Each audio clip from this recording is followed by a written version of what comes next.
It's Preakness week. Let's talk Black-Eyed Susan, Preakness, and recap a huge weekend in horse racing.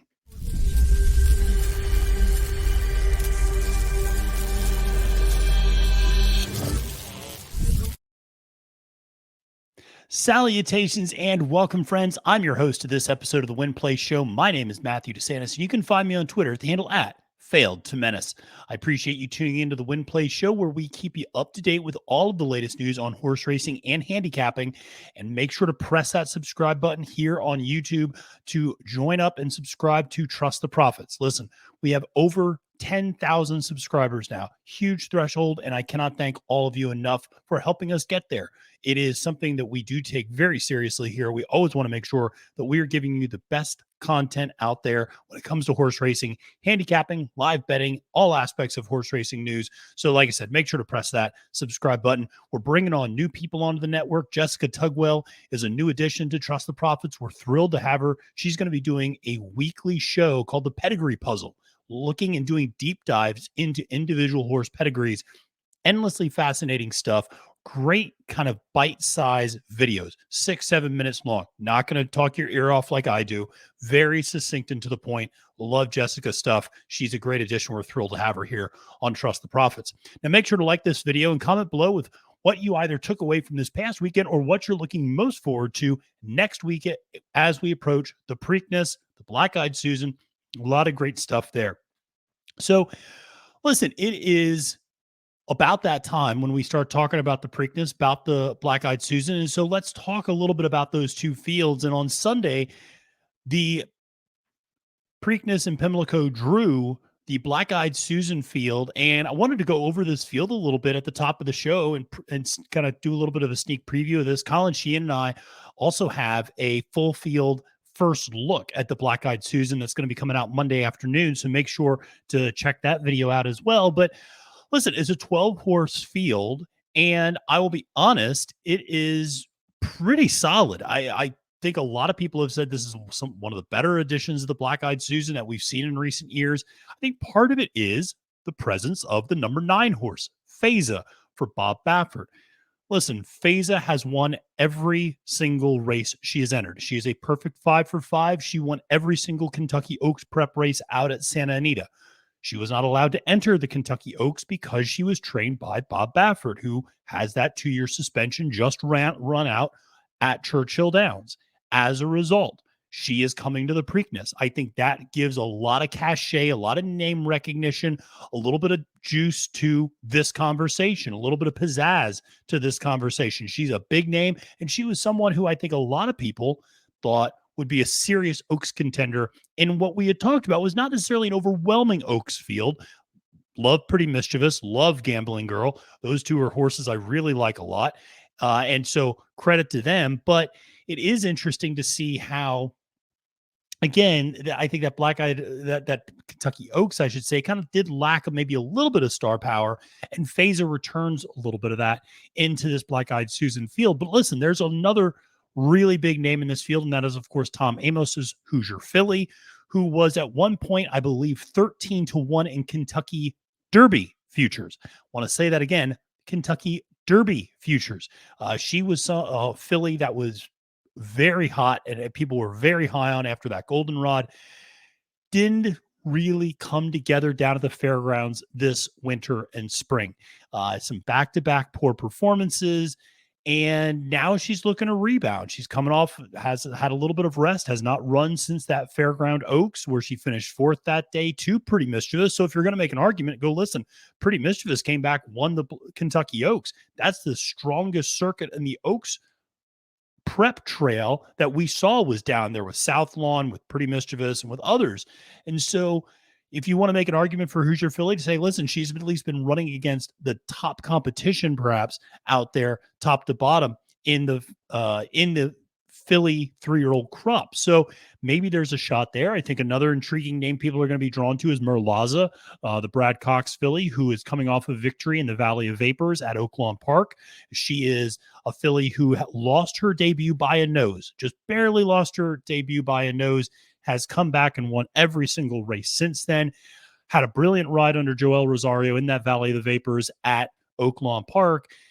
If you look at certain speed figures, though, that was not an overwhelming performance. So I think there's maybe some questions there. Listen, you got a couple of Todd Pletcher fillies in here, Frosty O'Toole coming back from, that Gazelle. And you could make an argument. Listen, Gambling Girl came out of that Gazelle, ran a huge race for a second of the Kentucky Oaks. Maybe there's a little something there.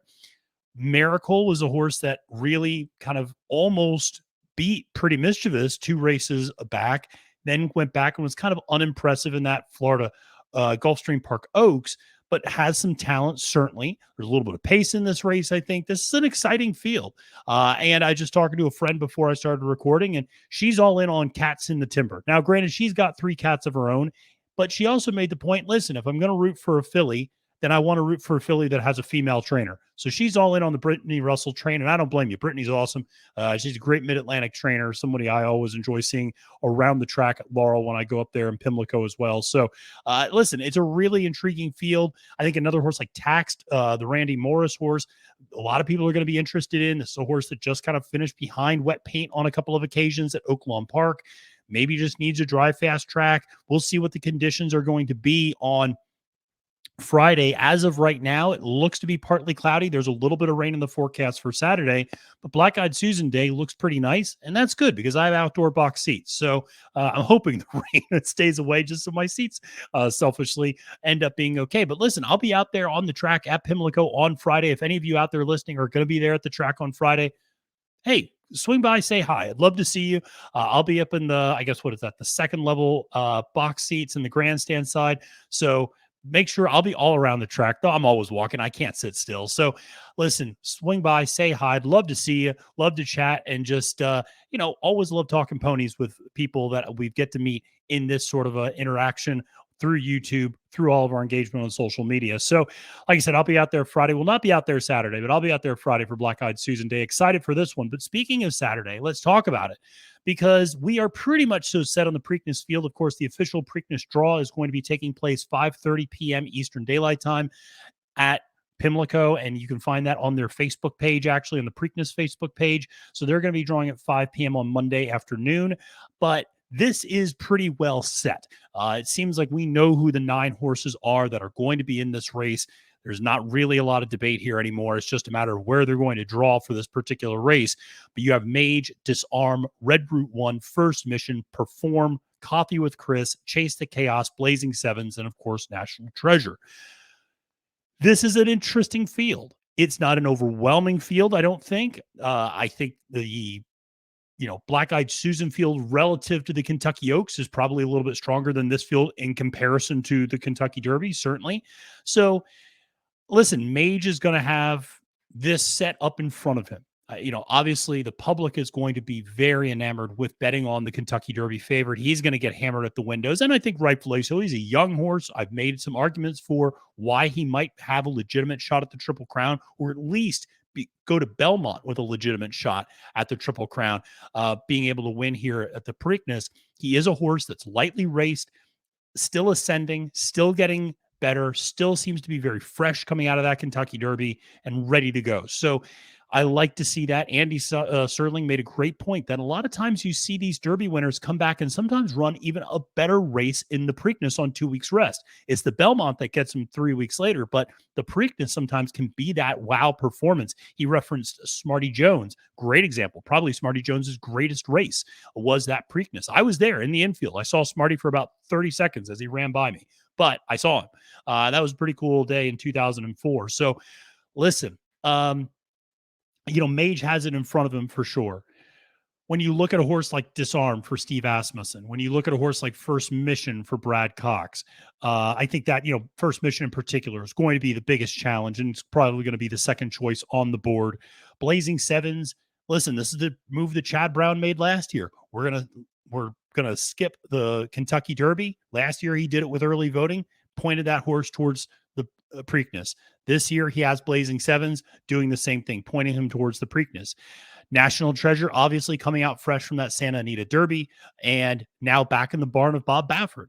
And listen, it's going to be a storyline, and it's one we've talked about a little bit on the channel already. We have a couple of videos up there about it, and I think we try to be pretty even-handed when we talk about those types of topics. I certainly try to be. I don't try to kind of be too bombastic or hyperbolic when I talk about that sort of stuff. But certainly it's a storyline that Bob Baffert is back, and he is. Obviously the 2-year suspension in Churchill is not over, but next year he'll be able to send horses to the Kentucky Derby if he wishes. And so, it'll be interesting to see, obviously, how National Treasure runs in this race. I've always been a fan of this horse. When I talked to Jessica Pfeiffer, she's always been a fan of this horse. But the whole caveat that we've had is this horse needs more and more and more ground. This horse wants more distance. The longer the race is, the better this horse is going to do. And so I do think stretching out to a mile and 3/16, while not overwhelming, is going to be a beneficial thing for National Treasure. The other thing that we should note is the pace scenario of the Preakness. Listen, there's not a ton of speed here. Look for a horse like Coffee with Chris and First Mission to be out there in the front, and for National Treasure to be tucked in a pocket trip, I would imagine, right behind those two. And then outside of those three, folks, there's not a lot of speed in this race. Now, you could make an argument that Mage can show more speed. And I think that's the possibility. I'm not going to argue with you. If you go, I think Mage is going to be forwardly placed here. I wouldn't argue with you, but he's gotten off slow now 3 straight races. Is that just who this horse is to some extent?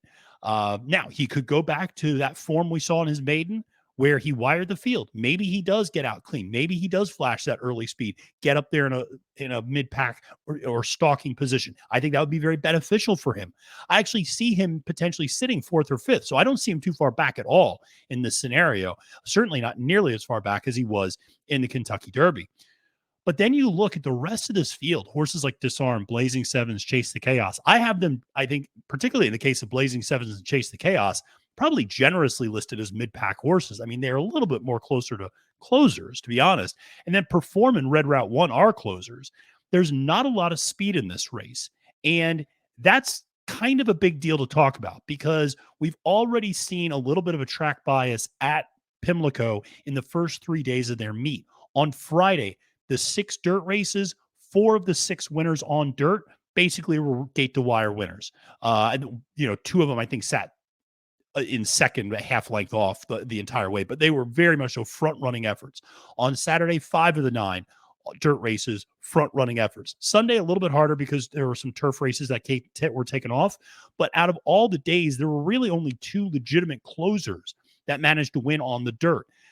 It's not easy to come from far back. It's not easy to make up a lot of ground on dirt, especially when you are probably not going to have a super contested pace, where you really only have a horse like Coffee with Chris and First Mission, who are just going to kind of sit there. And I'd imagine First Mission is going to be very happy just to sit second, is not going to be putting too much pressure on Coffee with Chris. National Treasure is also not a horse that's going to apply a ton of pressure, but likes to sit that kind of second, third position in a race before making a move. So when you combine the fact that there's a track bias potentially and the way this pace sets up, I do think it really sets up nicely for horses like First Mission and National Treasure. And like I said, if Mage can get into that 4th or 5th position and be sitting there in second flight, I think he's fine then. But this is why I do discount horses like Perform and Red Route 1 and Blazing Sevens maybe a little bit more than others do. And then in the case of Disarm, listen, that horse's run is going to be having run 4 races in 8 weeks. Wow. First of all, on a certain level, I'm thrilled, because we always talk about how these horses never run enough. So good on Steve Asmussen and Disarm for running this horse all the time. And it seems like the horse comes back fresh from all these races and doesn't seem to be bothered by it one way or the other. So, hey, thrilled for that. But on another hand, at some point you would figure this is going to catch up with him. And so, Disarm's a really nice horse who always finishes underneath, but like I said, might have a little bit of trouble there finishing after such a grueling schedule. But that's a little bit of Preakness and the Black-Eyed Susan. Listen, we're going to have a lot more coverage of the Preakness and the Black-Eyed Susan throughout the week on the channel. We're going to have we're going to do a Preakness fantasy draft just like we did with the Kentucky Derby. We're going to have capping the card for both Black-Eyed Susan and Preakness Day. We're going to have full field rundowns. We're going to have first looks at both races. We're going to continue to have spotlight series for these different horses. We're absolutely going to be keeping you covered day and night with new content here on Trust the Profits. Now, let's also take a look back and let's talk a little bit about this past weekend. Let's recap a few races, and let's start with going up to Belmont and the Man of War Grade 1. And listen, this was one where Warren Point, who was the favorite and who got bet down to a pretty ridiculous level based upon the connections with Charlie Appleby and Godolphin, that horse was a complete head case. And listen, I'd watched Warren Point's races leading up to this for captaining the card, and just I'd also saw two of them, I think, live. But I had watched his races previously. He's always been a head case. He's always a little bit of a nut. He was really cantankerous early. He does not appear to be a very fun or easy horse to ride. Frankie Dettori had his hands full that entire ride. I mean, he was rank pretty early on and not thrilled about where he was sitting. Dettori ends up moving him out wide and moving him up and kind of making a middle move, which never works out on the turf, or I shouldn't say never, but very, very rarely works out on the turf. And then was just, you could tell, just didn't have that burst, coming for home because the horse had worked itself up so much throughout the mile and a quarter leading up to that point. And then the last furlong didn't really have much there left in the tank. So didn't do great. Second through fifth, throw a blanket over them because they all finished within about a head of each other. But Red Knight, let's talk about it. The old man, 9 years old. Everybody talked about Channel Maker, the old man, and he is. He's also 9 years old. But Red Knight wins a Grade 1 at 9 years old, kicks for home, beautifully positioned the entire way, gets there at the end, the New York bred. Always great to see those New York breds win those races at Belmont. That was really exciting. So huge win there for Red Knight, who I do feel like is becoming a horse that whenever I'm against him, he runs huge. And whenever I have him, he doesn't win. And so he's just one of those horses that I just have the darndest time figuring out when to use him and when not to use him. It just seems like his every other race schedule, I'm always late to the every other race. And I always think, oh, he's going to back this one up. And then he doesn't. And then I go, well, he's not going to, he's going to run another poor race. And then he comes back with a good one. So one of those things, but Red Knight, huge effort there. Love to see it. Great story. Let's go to the Peter Pan Stakes. This was an absolutely thrilling race. If you watch Capping the Card, I talked about Arcangelo. And he wasn't my official pick, so I'm not going to try to take credit for that. But I talked for a couple of minutes, actually, about Arcangelo. And I said, I really like this horse. 10-1. I said, listen, Jenna Antonucci does not win a ton of stakes races and doesn't win a lot of Belmont, but this horse seems to be pretty live for her. And I'm not really that impressed with the rest of the field. Listen, Bishop's Bay showed up and ran a big race, probably a bigger race than I anticipated him to run. But Arcangelo, 10-1 in the morning line, gets bet all the way down to 5-2. I did not see that coming. I knew that horse would take money. I knew that horse would probably get bet down to 5-1, 6-1 is what I was thinking. 5-2, took a ton of money, but man, then he ran like it. And they put on a stretch run, which was just spectacular. It looks like Arcangelo's loomed up on the outside. It's going to get past. Bishop's Bay battles back and gets the lead. And you think, Bishop's Bay's got him. And then all of a sudden, once Bishop Bays gets back, credit to Richie Migliori on the America's Day at the Races broadcast to point out, he goes, look at his ears. Once Bishop's Bay gets past Arcangelo, look at Bishop's Bay's ears. They relax. They go out. They're not continue to be perked up. They're not focused. He's losing focus as he's running past this other horse. And what happens? Arcangelo digs in again and gets by him at the wire to win the Grade 3 Peter Pan.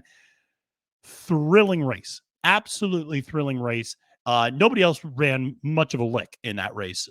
So those are really the only two we need to talk about because everybody else just kind of was a very distant third through eighth. The Henry Q ran third for Doug O'Neill, but like I said, a very distant third at that. Listen, that was a great story for Jenna Antonucci, who, like I said, small barn. And I hope people saw the interview they had with her, with Acacia, after that race, because she is someone who really talked about caring for horses throughout their entire life cycle, from breeding to, training to then second careers, adoptions, aftercare, and forever homes. She is a great horse person. She actually was very affiliated with several aftercare organizations initially, then gets into training. She does right by horses. She takes things slowly. She even talked. She goes, listen, I get a lot of pressure to do things differently.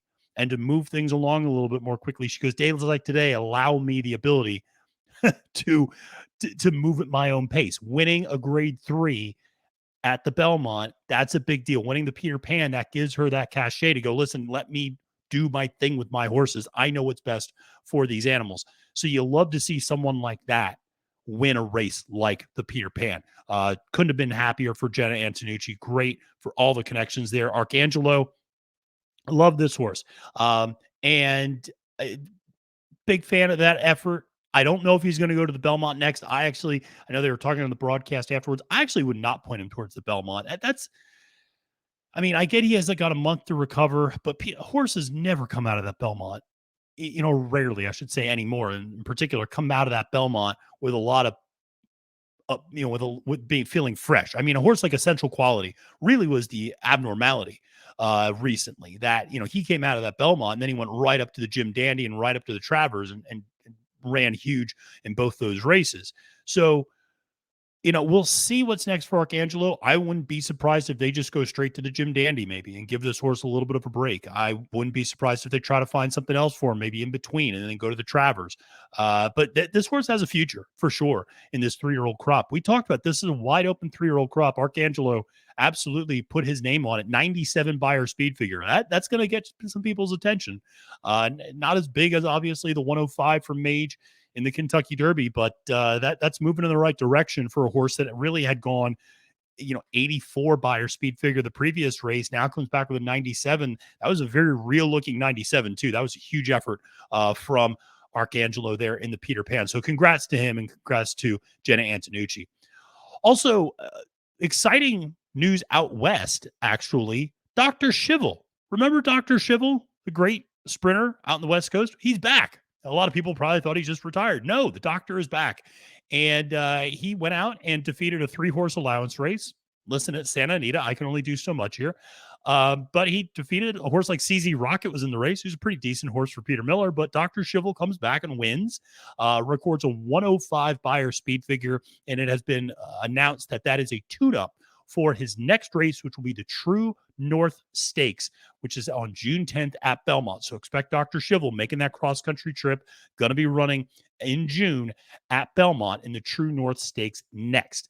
So excited to have him back. That's a pretty reliable name and a horse that I really liked a couple of years ago, and it fell off a little bit after that Breeders' Cup effort. And then, like I said, has not been racing for a little while, but is back and racing, and excited to see that. Now, I also want to give a shout out to the 388 people who watched our Victoria Mile preview. Listen, folks, we're up from 222 who watched the initial February Stakes preview in Japan. We're growing a Japanese base here. The other guys on the network all make fun of me for continuing to do videos about Japan because they always tell me they do the worst traffic, which is true. But I don't care. I like talking about Japanese racing. And Alex Henry and I talked about the Victoria Mile. It was actually a lot of fun. And hey, we basically told you who the trifecta was going to be there. It was a rather chalky trifecta, admittedly, but it was a very top-heavy field. A thrilling race if you stayed up until 2:40 a.m. Eastern time on late Saturday night, early Sunday morning. But if you didn't stay up, and like me, I'm old, I woke up and then looked at my phone, saw a little bit extra money in my TVG account. That's always good. And listen, what did we see? We saw Songline beating Sadashi. Sadashi, of course, the all-white horse that has so many great fans all across the world, tons of great merchandise.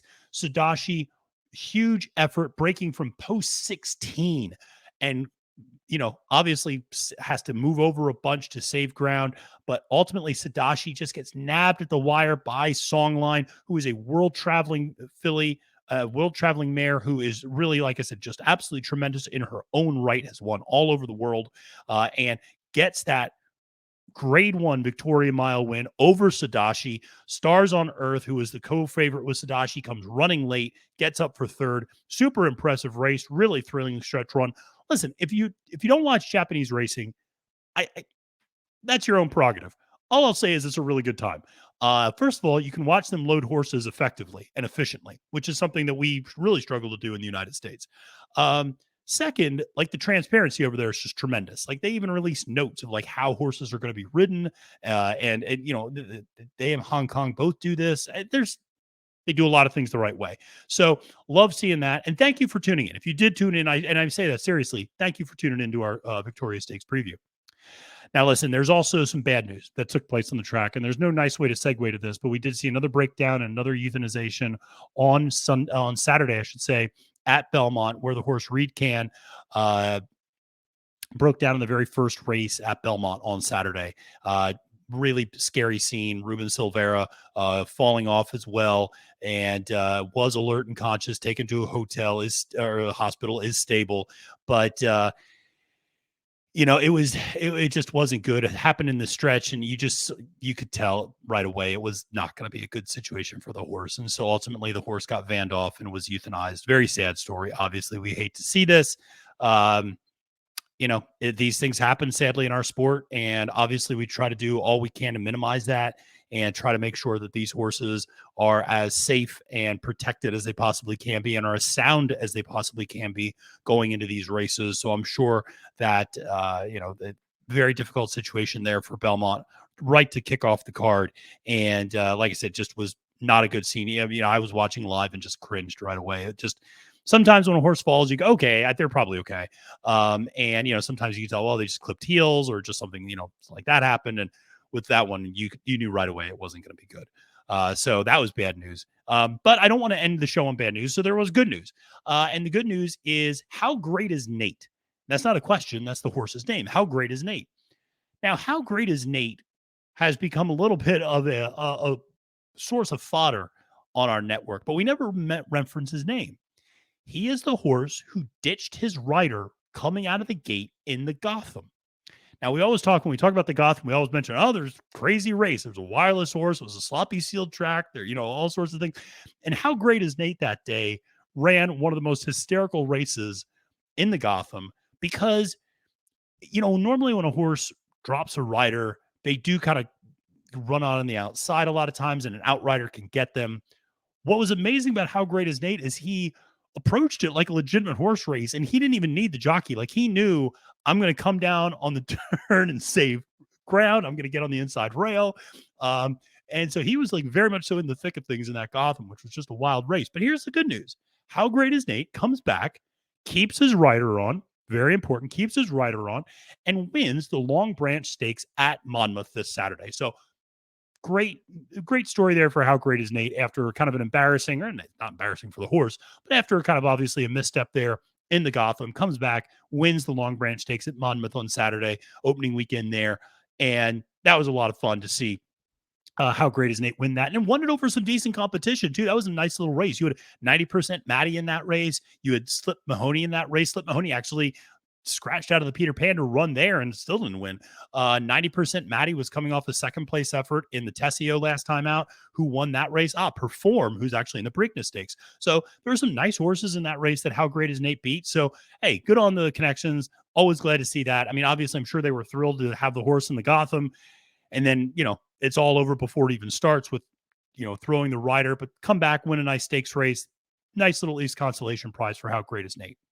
Well, like I said, folks, we got a ton of content here on the network for the rest of the week. Make sure to press that subscribe button here on YouTube. Make sure to like this video. Throw me a follow on Twitter at the handle @FailedToMenace, and comment below with who you're looking most forward to, maybe on the Black-Eyed Susan card, on the Preakness card. I already know who I'm looking most forward to.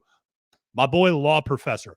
Law Professor, huge fan of that horse, and he's going to be running in the Pimlico Special against Rattle and Roll on the Black-Eyed Susan Day undercard. So very excited about that. Like I said, make sure to check out all of our content. Until next time, friends, my name is Matthew DeSantis, wishing you a great and profitable day at the races and reminding you that it's now post time.